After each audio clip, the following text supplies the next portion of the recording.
If you are still having the issue, remove the battery, clean the terminals if tarnished.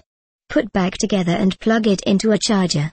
Or do not buy new battery. Just connect to external power supply 4V 500 mAh and after 10 minutes battery will be good.